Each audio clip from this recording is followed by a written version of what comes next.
Hi guys, আমি ready হলাম বাজারে যাওয়ার জন্য। তারপর কিছুক্ষণ পরে হাতে ব্যাগ নিলাম, নিয়ে হাঁটতে হাঁটতে যাবো আজকে বাজারের দিকে। এবার বাড়ির বাইরে বেরিয়ে জুতোটা যেখানে রাখা হয় আমার, সেখান থেকে জুতোটা পরে ঘর থেকে বেরোলাম। বেরিয়ে আবার তোমাদেরকে দেখালাম যে আমি ভিডিও করছি, দুহাত দেখিয়ে আহা ঘর থেকে নামছি। নেমে এটা হচ্ছে আমাদের নিচের হল রুম। এখান থেকে বেরিয়ে তোমাদেরকে আবার দেখালাম যে পিছন সাইডে আমি অনেকটা আগে চলে এসেছিলাম। এখান থেকে সোজা দেখতে পাচ্ছ হাতে ব্যাগ, পিছনে আমাদের বাড়ি। এখান থেকে সোজা গেলে বাজারে যাওয়া যায়।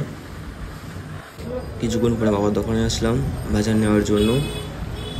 তারপর বাবাকে দোকানের মধ্যে ঢুকলাম, ঢুকে বললাম যে বাজারটা লাগবে। তারপরে বাবা আগে আগে বেরিয়ে গেল বাজারটা নেওয়ার জন্য। আমি পিছনে যাচ্ছিলাম, কারণ আমি ভিডিও করছিলাম। তোমরা দেখতেই পাচ্ছ, দেখতে থাকো।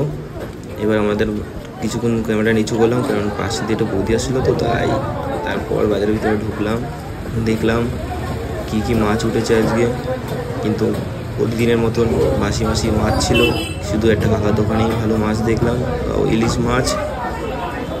বাবা ওটা কেনাকাটা কিনছিল ওটা। এবার আমি আমাদের পুরোপুরি ঘুরিয়ে দেখালাম যে বাজারে কত লোক এসছে। এবার মাছটা দুখানা ইলিশ মাছও নিলাম, নিয়ে বাবা পেমেন্ট করলো। তারপরে ইলিশ মাছ দুটো আমি নিয়ে ব্যাগে ঢোকালাম। আর তোমরা দেখতে পাচ্ছ এত বড় বাজারের ব্যাগের মধ্যে মাত্র দুটো ইলিশ মাছ। তারপরে বাড়ি থেকে রওনা দিচ্ছি। আর আমার এরকম নিত্য নতুন ভিডিও পাওয়ার জন্য অবশ্যই লাইক এবং সাবস্ক্রাইব করবে, এবং বন্ধুদের কাছে শেয়ার করবে অবশ্যই, এরকম নতুন ভিডিও পাওয়ার জন্য।